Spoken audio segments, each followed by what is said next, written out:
La mansión de los Montero, una de las familias más poderosas de todo el país, resplandecía como siempre bajo la luz dorada del atardecer. Aquella tarde, sin embargo, un silencio inusual se había apoderado de los pasillos, como si la casa misma estuviera conteniendo la respiración. En el ala este, dentro de una habitación decorada con mármol blanco y cortinas de terciopelo, yacía don Ernesto Montero, un magnate septuaginario con una fortuna tan inmensa que pocos se atrevían siquiera a mirarlo a los ojos. Pero ese día, don Ernesto tenía un plan. Había escuchado rumores sobre una niña que acompañaba a una de sus empleadas de limpieza. Una niña que, a pesar de su edad, parecía tener una nobleza innata y un corazón más grande que los salones de su mansión. La empleada era Lucía, una mujer humilde, madre soltera, que trabajaba de sol a sol limpiando los rincones donde nadie miraba. Ernesto no solía interesarse en los hijos del personal, pero algo en las palabras de los sirvientes le había tocado una fibra dormida. La niña le dejó una nota al jardinero cuando lo vio llorar, y era tan profunda que lo hizo llorar más, le contó su mayordomo. Otro día, escuchó que la niña, llamada Alma, había ayudado en silencio a una señora mayor a bajar las escaleras sin que nadie se diera cuenta, simplemente porque sus piernas temblaban. Pero Ernesto era un hombre que no creía en palabras. Él solo creía en hechos. Y esa tarde se propuso poner a prueba a la pequeña. «Hoy fingiré estar dormido», murmuró, acariciando el reloj de bolsillo de oro que llevaba desde joven. «Quiero ver qué hace esa niña cuando cree que nadie la observa». Se acomodó en su sillón, colocó un libro abierto sobre su regazo y cerró los ojos. Alma tenía apenas 10 años, pero sus ojos marrones ya llevaban la profundidad de quienes han vivido demasiado pronto. Su madre, Lucía, trabajaba en la mansión desde hacía 2 años, y durante ese tiempo Alma aprendió a moverse como una sombra, silenciosa, prudente y siempre con la sonrisa lista, aunque por dentro muchas veces sintiera hambre o tristeza. Ese día, mientras acompañaba a su madre que limpiaba las ventanas de la biblioteca, Alma se quedó sola por unos minutos cuando Lucía fue a buscar más productos de limpieza. Curiosa, se acercó a la sala donde don Ernesto solía leer. No entró por respeto, pero al ver la puerta entreabierta, no pudo evitar mirar. Y ahí estaba él, dormido aparentemente. Su rostro, marcado por los años y la experiencia, tenía una expresión de serenidad inusual. La niña observó por un instante, y luego, sin hacer ruido, entró. No miró el oro, ni los cuadros, ni siquiera el bastón incrustado con piedras preciosas que reposaba cerca. Solo miró al hombre. Se acercó con lentitud, y tras unos segundos de duda, sacó de su pequeño bolsillo una hoja doblada con cuidado. Era un dibujo, no cualquiera. Era un retrato infantil de un hombre anciano sentado bajo un árbol, con una niña pequeña ofreciéndole una flor. Al reverso, Alma había escrito con letra temblorosa: «Para el señor que parece triste, espero que tenga buenos sueños». La dejó con suavidad sobre la mesa, junto al reloj de oro de Ernesto. Luego miró alrededor y notó que había una manta caída del sillón. Sin hacer ruido, la recogió y, con la delicadeza de una enfermera, cubrió las piernas del anciano. Antes de marcharse, se inclinó levemente y susurró: «Que Dios lo bendiga, señor». Y se fue. Don Ernesto no abrió los ojos. No aún. El silencio volvió a llenar la habitación, pero su corazón palpitaba con fuerza. Había escuchado todo, sentido todo, pero no estaba preparado para lo que esa niña le acababa de provocar. Horas más tarde, ya en su habitación, Ernesto miraba el dibujo con una emoción que no recordaba haber sentido desde que su hija, a la que había perdido hace años por orgullo, era pequeña. Había algo en ese gesto, algo que removía recuerdos que él había enterrado bajo millones de dólares y decisiones frías. «Esa niña», susurró. «¿Quién eres tú, Alma?». Pero no era una pregunta cualquiera. era el inicio de una transformación. Porque lo que don Ernesto aún no sabía era que aquella niña tenía una conexión con su pasado que estaba a punto de destruir todo lo que él creía saber. Al día siguiente, el sol apenas se había asomado sobre el horizonte cuando don Ernesto pidió que llamaran a Lucía, la madre de la niña. No era común que el patrón pidiera hablar directamente con el personal de limpieza, y mucho menos a esa hora de la mañana. Lucía subió las escaleras temblando, con un trapo aún en la mano y gotas de sudor frío en la frente. No podía evitar pensar, ¿habrá hecho algo Alma? ¿Se habrá metido donde no debía? Dios mío, que no sea nada grave. Pase, dijo la voz grave de Ernesto desde el interior. Lucía entró con pasos cautelosos. El hombre estaba de pie, mirando por la ventana, con el dibujo de su hija en la mano. ¿Esta obra es de su hija?, preguntó sin girarse. Lucía tragó saliva. Sí, señor. Perdóneme si ha sido una molestia. Le he dicho muchas veces que no debe andar por los pasillos. No fue una molestia, la interrumpió. Fue un regalo. Lucía se quedó inmóvil, sin entender del todo lo que acababa de escuchar. Ernesto se giró lentamente. Su rostro tenía una expresión distinta, como si hubiera dormido por primera vez en años sin pesadillas. ¿Su hija? Alma, ¿es adoptada?, preguntó de pronto. Lucía parpadeó sorprendida. No, señor, es mi hija biológica. ¿Y su padre? Un silencio incómodo se apoderó de la habitación. Lucía bajó la mirada, con un suspiro que parecía pesar más que el uniforme que llevaba puesto. No lo conoció. Él me abandonó cuando supo que yo estaba embarazada.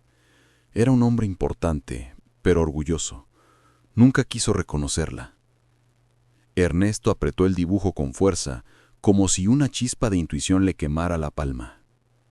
¿Tiene alguna prueba de quién era ese hombre? Lucía levantó la mirada, dolida. Solo una carta.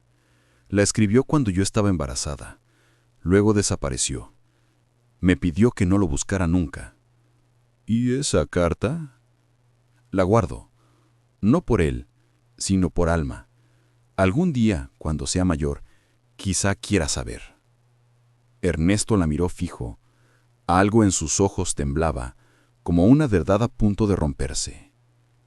«Tráigame esa carta», ordenó, pero su voz no tenía dureza, sino necesidad. Horas después, Lucía volvió con una caja pequeña. En las manos, dentro, cuidadosamente doblada, estaba una hoja de papel gastada por el tiempo. Ernesto la desplegó con manos temblorosas. La reconoció al instante. Era su letra. El mundo se le vino abajo. La firma, la fecha, el contenido, todo coincidía con un pasado que había querido enterrar. Lucía, no puedo criar a un hijo contigo. Mi familia jamás lo permitirá. Toma este dinero, haz tu vida y no vuelvas jamás. E.M. E.M. Ernesto Montero.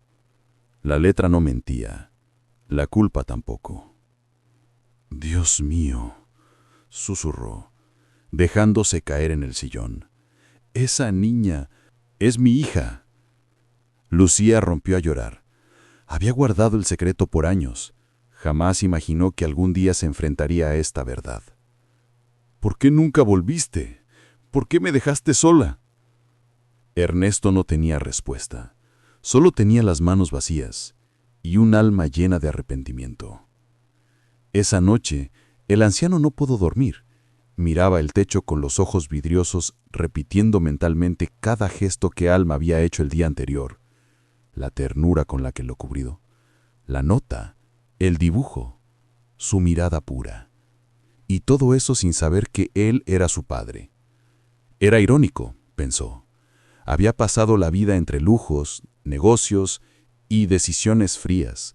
solo para descubrir que la única persona que había actuado con verdadero amor hacia él era su hija no reconocida. Tengo que enmendar esto, no importa el costo. Y entonces ideó un nuevo plan.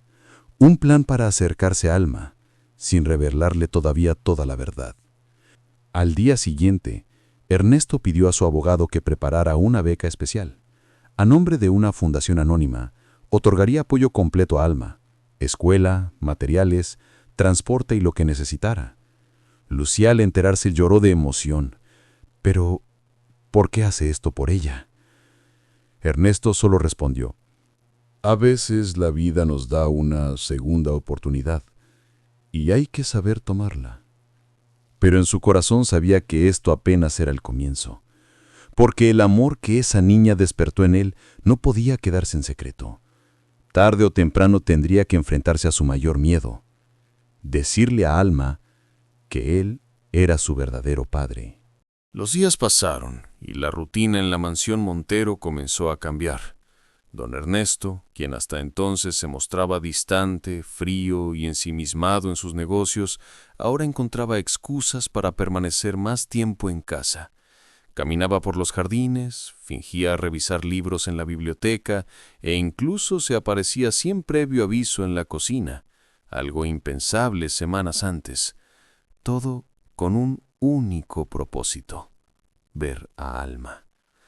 La niña, con su ternura natural y su educación innata, no se dejaba intimidar por la presencia del magnate. Cada vez que lo veía le dedicaba una sonrisa dulce, una palabra amable o un dibujo nuevo. Alma no sabía que aquel abuelo gruñón era en realidad su verdadero padre, pero en su corazón algo empezaba a sonar diferente. «Mamá», dijo una tarde mientras recogían las toallas del ala norte, «el señor Ernesto me mira de forma rara». «¿Rara cómo, hija?» «Como si me conociera de antes, como si me quisiera». Lucía tragó saliva. No estaba lista para esa conversación. «Quizá es porque le caes bien. Eres una niña especial». «Pero es más que eso», insistió Alma. «Hoy me dio una flor del jardín. Dijo que se llamaba Esperanza y que me recordaba a alguien que perdió hace mucho tiempo». Lucía sintió un nudo en el estómago. Ernesto comenzaba a dejar pistas y Alma era más lista de lo que cualquiera imaginaba.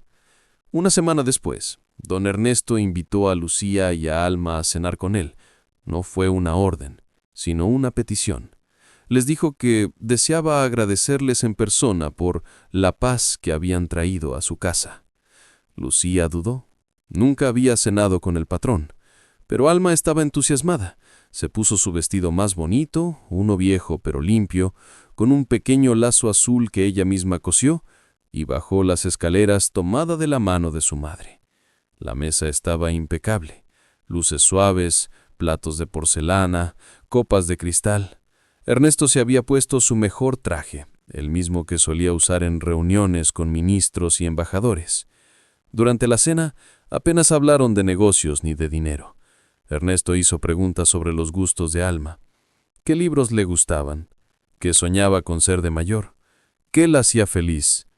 «Me gusta dibujar y ayudar a la gente. Un día quiero tener una casa grande como esta para cuidar niños que no tienen dónde dormir». Ernesto bajó la mirada. La inocencia de esas palabras le atravesó el alma. «¿Y tu Alma? ¿Nunca has querido saber quién fue tu padre?» Lucía se tensó de inmediato, pero Alma respondió con serenidad. «A veces sí, pero mamá dice que si él se fue es porque no estaba listo para amarme, y yo no quiero obligar a nadie a quererme». Un silencio helado cayó sobre la mesa. Ernesto se levantó lentamente, caminó hacia la chimenea y tomó el dibujo que Alma le había hecho semanas atrás. Lo sostuvo frente al fuego, pero no lo quemó. Solo lo miró. «¿Y si», dijo con voz temblorosa, «ese padre quisiera volver, tú lo perdonarías?» Alma frunció el ceño. «¿Cómo podría perdonar a alguien que ni siquiera conozco?» Lucía se levantó de golpe. Don Ernesto, por favor, no le diga más cosas así a mi hija. Ernesto se giró, con los ojos llenos de lágrimas. Lucía, no puedo seguir fingiendo. Cada día que paso cerca de ella me destruye. No es su culpa, gritó Lucía, conteniendo las lágrimas. Usted eligió abandonarnos. Usted escribió esa carta. Usted se desentendió. Lo sé, rugió Ernesto golpeando la mesa. Lo sé, y si pudiera volver atrás, cambiaría todo. Pero ya no se trata de mí. Se trata de ella. Alma, mereces saber la verdad. Un silencio denso cubrió la sala. Esa noche Alma lloró en su cuarto.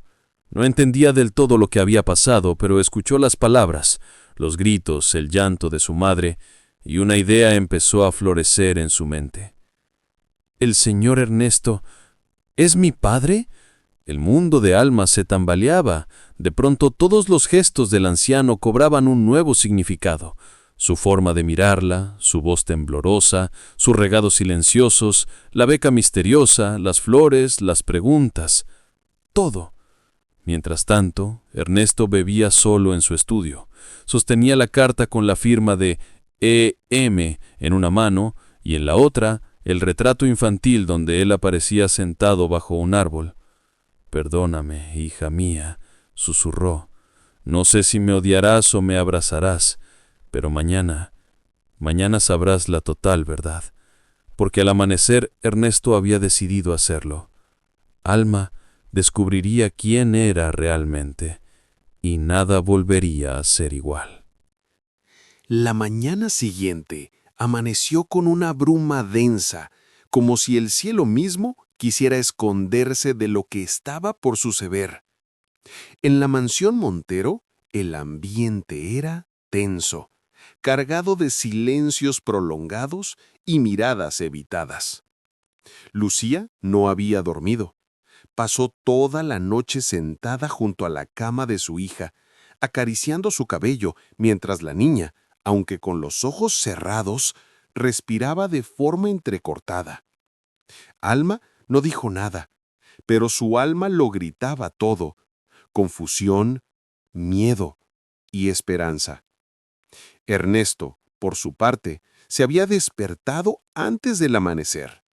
Vestido con un traje gris oscuro y corbata burdeos, el mismo que usó el día que fundó su primera empresa, bajó las escaleras con pasos firmes, pero con el corazón tambaleando. Había tomado una decisión irreversible. Lucía dijo con voz baja al verla en la cocina: «Necesito hablar con Alma, a solas». «¿Estás seguro?», respondió ella, con los ojos vidriosos. «Es una niña, Ernesto. Su mundo se puede romper. O puede sanar». Lucía asintió, aunque sus manos temblaban. Alma estaba sentada en el jardín trasero, rodeada de sus dibujos. Había hecho un retrato de un árbol con un nido en la cima. Debajo, una figura masculina con una flor en la mano. Y frente a él, una niña con una lágrima dibujada en su mejilla. «¿Es tu nuevo dibujo?», preguntó Ernesto, acercándose con paso suave. Alma asintió sin mirarlo. «¿Sabes quién soy?», continuó él, sentándose a su lado. Alma dudó unos segundos, pero luego respondió: «Creo que sí». Ernesto cerró los ojos un momento. El nudo en su garganta se hizo tan fuerte que apenas pudo hablar. «No supe ser padre. No supe ser humano. Pensé que estaba haciendo lo correcto al alejarme, pero fue una cobardía. Me escondí detrás de mi dinero, de mi apellido, y dejé atrás lo más puro que tenía». «¿Por qué ahora?», susurró Alma, con los ojos fijos en el césped. «¿Por qué no cuando yo lloraba preguntando dónde estaba mi papá?». Ernesto tragó saliva. «Porque era un hombre débil, y no merezco tu perdón, Alma, pero quiero merecer tu amor». Un largo silencio se extendió entre ellos.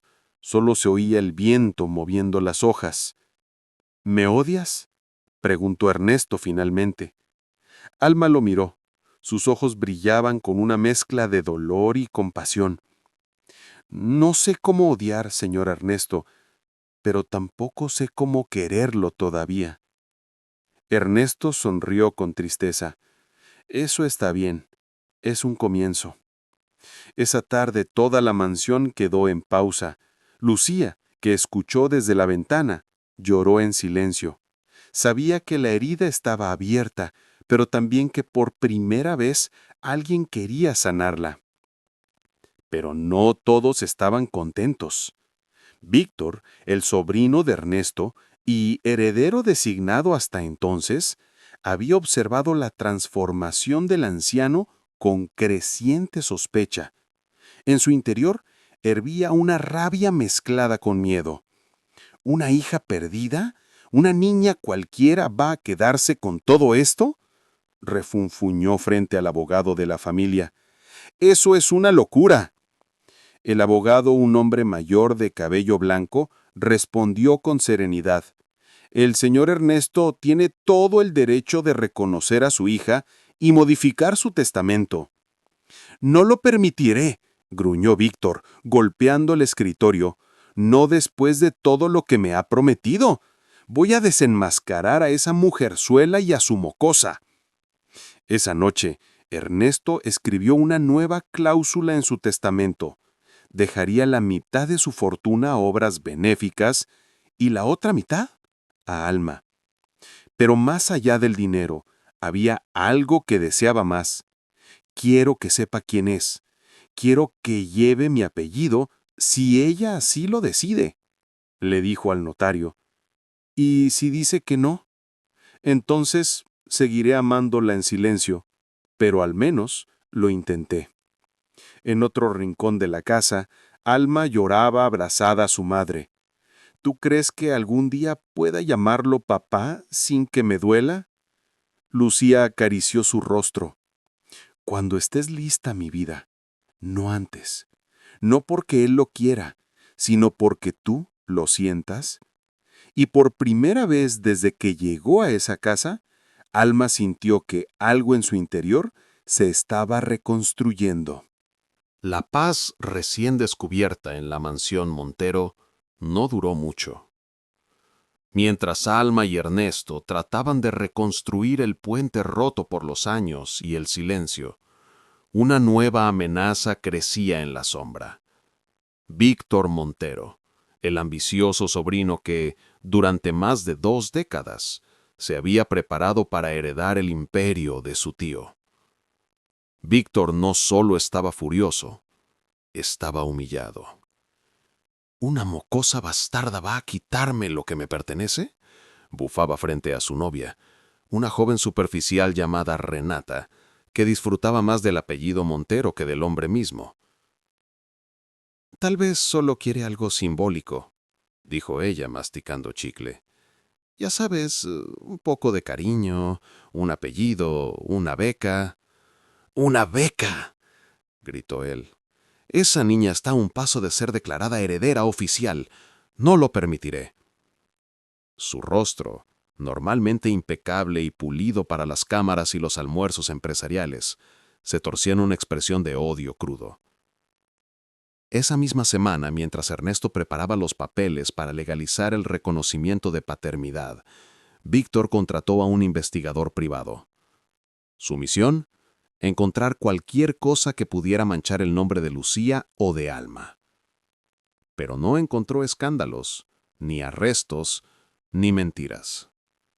Solo encontró pobreza y dignidad. Eso lo enfureció más. Una noche, mientras Lucía limpiaba los pasillos, Víctor se le acercó con una sonrisa venenosa. «Vaya, vaya, la nueva princesa del palacio». Lucía lo miró con desconfianza. «No tengo tiempo para sus bromas, señor Víctor». «Oh, no, no es una broma. Es una advertencia. Hay cosas que no duran mucho en esta casa, como los favores de mi tío, por ejemplo». ¿Me está amenazando? Estoy recordándole su lugar. Usted siempre será la sirvienta. y su hija una mancha en el apellido Montero. Lucía tembló, pero no se quebró. Mi hija tiene más nobleza en un solo dedo que usted en todo su cuerpo. Víctor la miró con desprecio, y antes de irse, murmuró: «Esto no termina aquí». Al día siguiente, Alma fue llamada a la dirección de su escuela. Su madre la acompañó, preocupada. Allí, la directora les mostró un sobre anónimo con fotos. Imágenes viejas de Lucía trabajando en bares humildes, lavando platos, durmiendo en una colchoneta en un cuartucho. «¿Qué tiene esto de malo?», preguntó Alma, sin comprender. «Nada, mi amor», respondió Lucía. «Solo quieren hacernos sentir vergüenza por nuestra historia».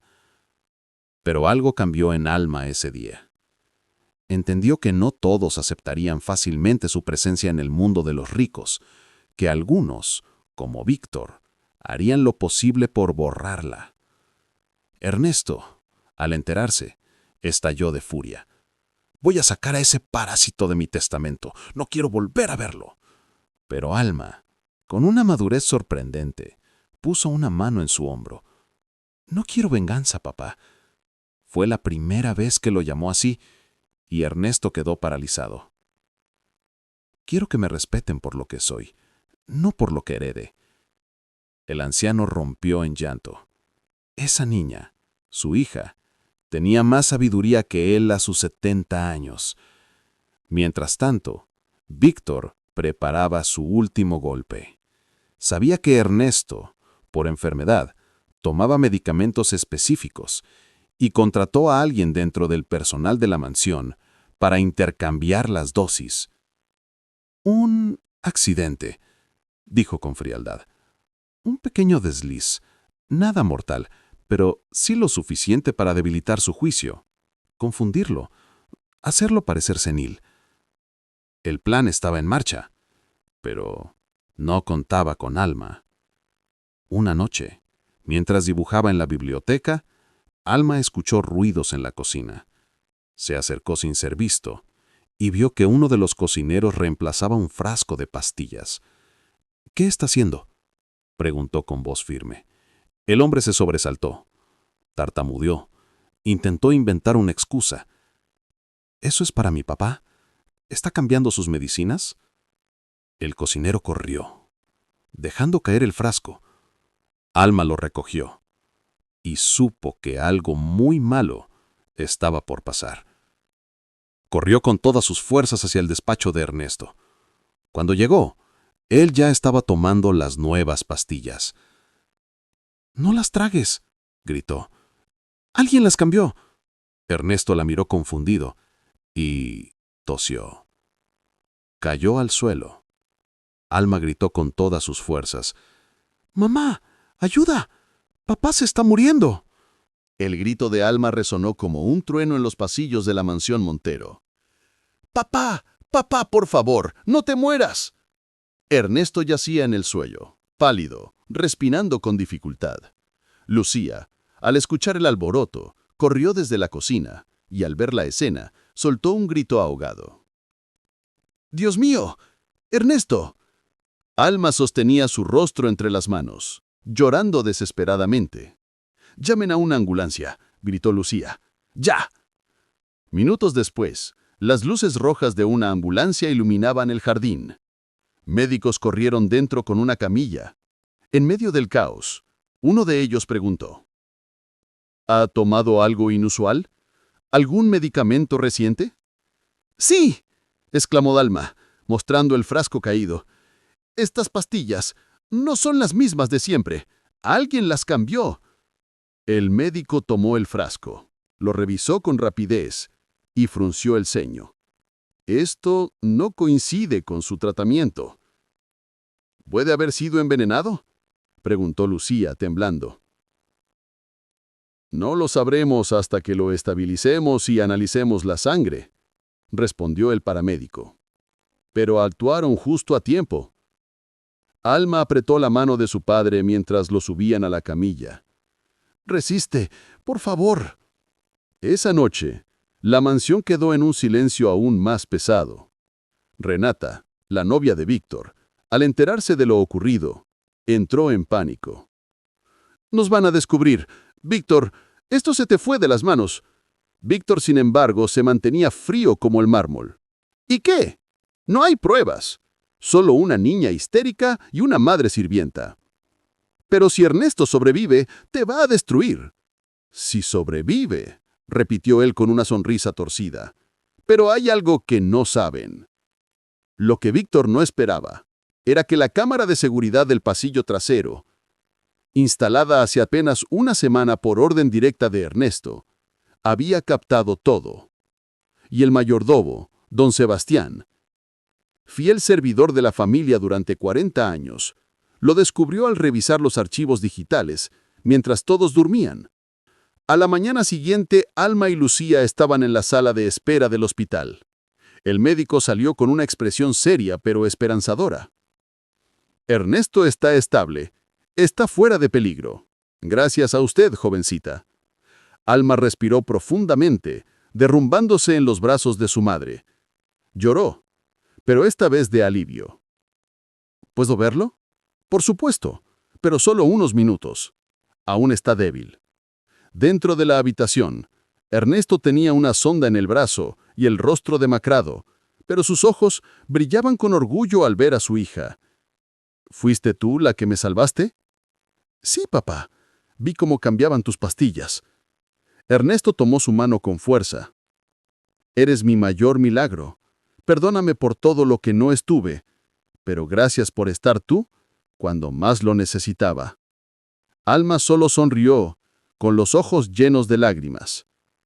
«No quiero perderte ahora que por fin te encontré». Mientras tanto, don Sebastián fue directo a la policía con la evidencia en mano. Mostró el video donde se veía al cocinero, pagado por Víctor, manipulando los frascos. La cámara incluso captó una conversación borrosa donde se mencionaba el nombre de Víctor. En pocas horas, el escándalo estaba en marcha. Esa misma tarde la policía irrumpió en la mansión. Víctor, elegantemente vestido, bajaba las escaleras cuando vio a los agentes. «¿Qué significa esto?» «Señor Víctor Montero», dijo uno de los oficiales, «queda usted detenido por intento de homicidio agravado y conspiración». «¿Qué? Eso es absurdo. No tienen pruebas». «Las cámaras no mienten, señor, ni los registros bancarios de los pagos que hizo». Renata desde el fondo rompió en llanto. «Perdóname, yo no sabía que llegarías tan lejos». Víctor fue esposado en medio de los gritos de la servidumbre y los flashes de la prensa, que ya se había enterado del escándalo. Días después, Ernesto fue dado de alta. Salió del hospital caminando lentamente pero con la frente en alto. A su lado, Alma lo sostenía del brazo y Lucía lo seguía, conteniendo las emociones. En la puerta del hospital, periodistas lanzaron preguntas. ¿Es cierto que la niña es su hija? ¿Quién intentó asesinarlo? ¿Va a cambiar su testamento? Ernesto se detuvo, miró a Alma, luego a los periodistas y dijo en voz alta: «Sí, esta es mi hija, y hoy comienzo una nueva vida gracias a ella». Alma lo miró sorprendida, y por primera vez en público, lo abrazó con fuerza. Los flashes estallaron, pero a ella no le importó, porque por fin, tenía un padre.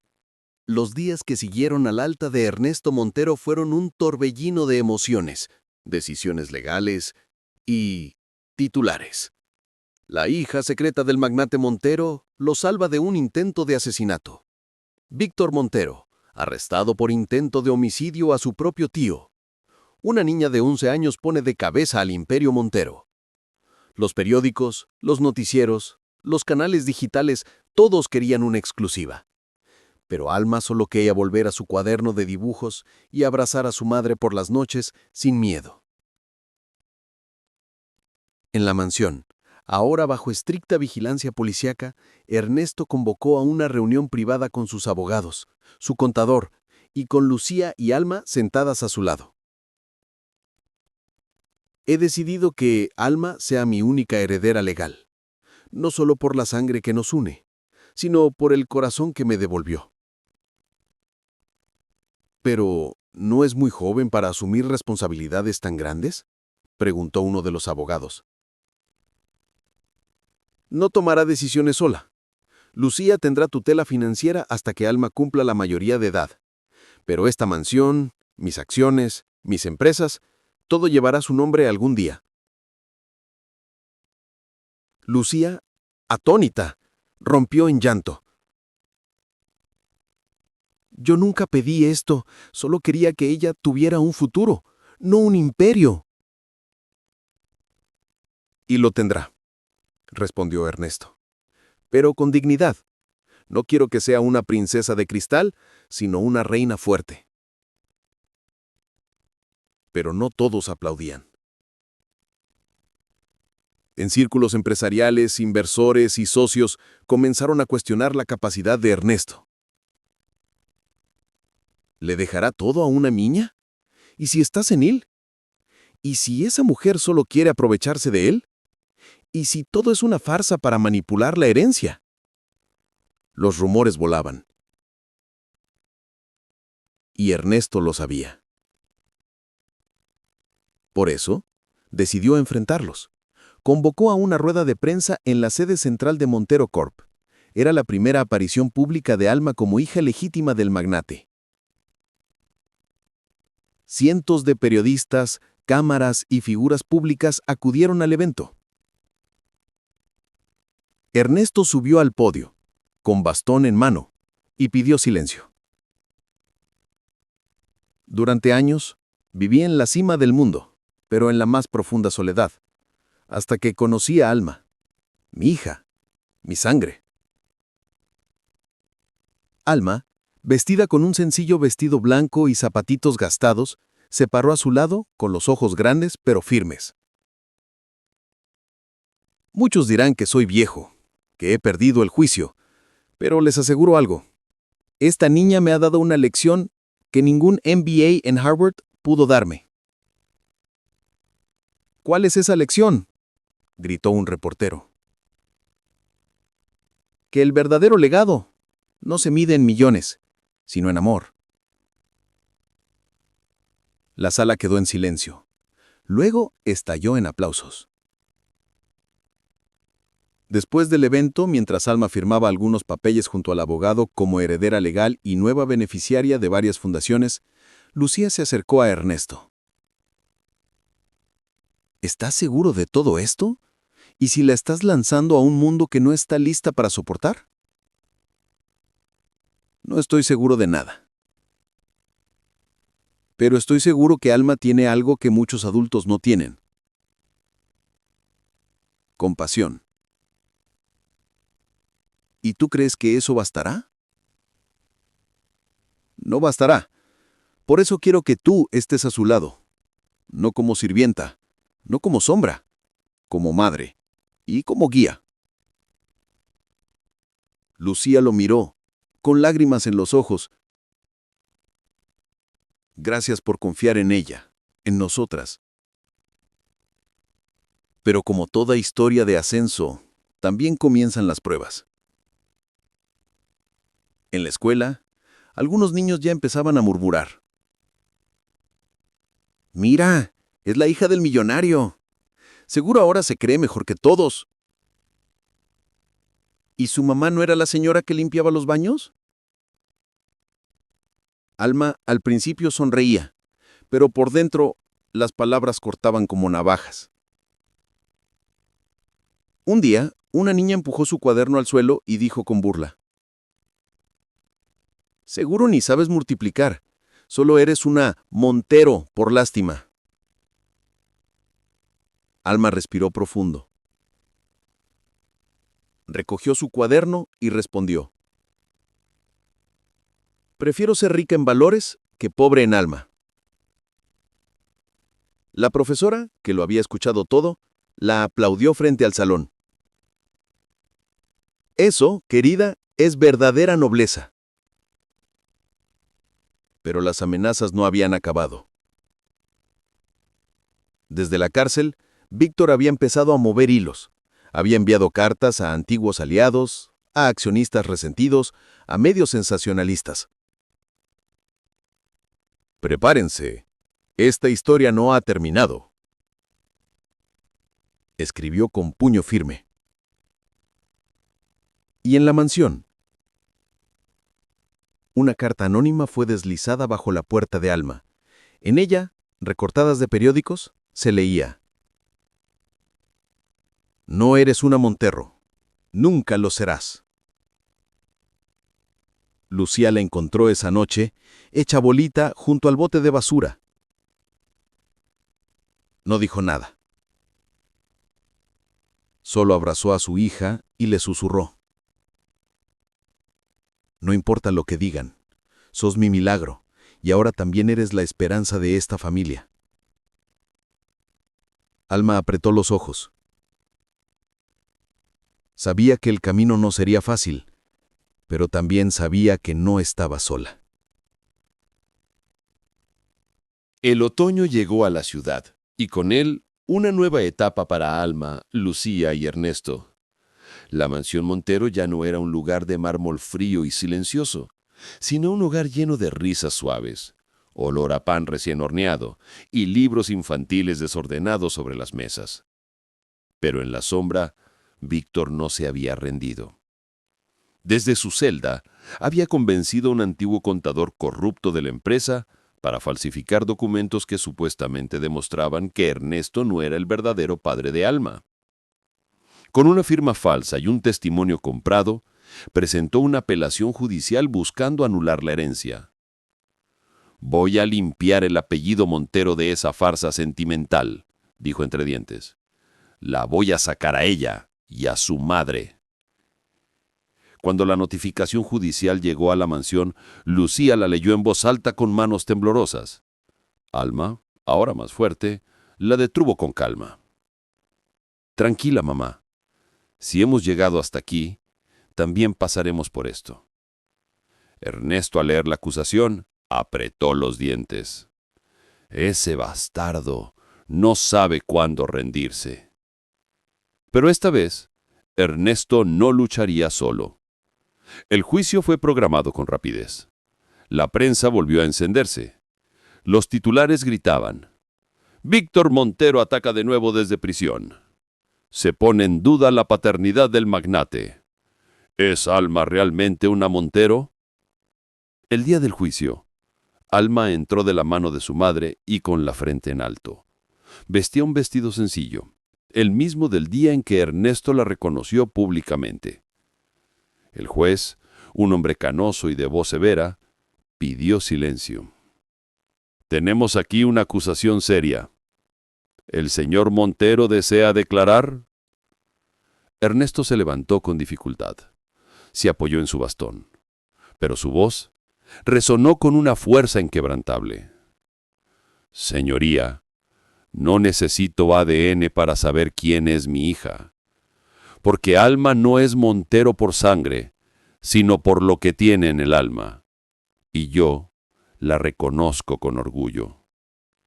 El juez lo observó en silencio. Luego miró a Alma. «¿Tiene algo que decir, jovencita?». Alma respiró hondo y habló con voz clara. «No elegí nacer en la pobreza, ni elegí que me abandonaran, pero sí elegí perdonar, y sí elegí amar a quien me enseñó el valor de la verdad. Si eso no me hace parte de esta familia, entonces no sé qué lo haría». Hubo un silencio total, y luego un lento pero firme aplauso del juez. «Eso ha sido lo más valiente que he escuchado en esta sala en años». El testimonio del abogado de Ernesto junto con la evidencia de ADN presentada voluntariamente por Ernesto, real y legítima, confirmó todo. La demanda de Víctor fue desestimada, y el juez ordenó que toda la fortuna fuera legalmente transferida a nombre de Alma Montero, bajo la tutela moral de su madre Lucía. Días después, en una entrevista para televisión, un periodista le preguntó a Alma: «¿Qué harás ahora con tanto dinero? ¿Viajarás? ¿Tendrás chofer? ¿Comprarás un castillo?». Alma sonrió con dulzura. «Primero, quiero poner calefacción en la casa de la señora Matilde, la que vivía bajo cartones. Y después, quizá comprar más lápices de colores. El periodista se quedó sin palabras. Ernesto, desde un sillón en casa, la vio en la pantalla y susurró: «Nunca soñé tener una heredera tan noble, ni una familia tan real». Lucía le acarició el hombro. «Lo que sembraste con verdad dio fruto». La vida siguió. Alma creció. Fundó una casa de acogida para niños sin familia, usando parte de su herencia, dio becas, creó una biblioteca y siempre, en la entrada de cada proyecto, colocó una pequeña placa: «Dedicado a mi padre que fingió dormir para ver quién era yo, y descubrió quién era él».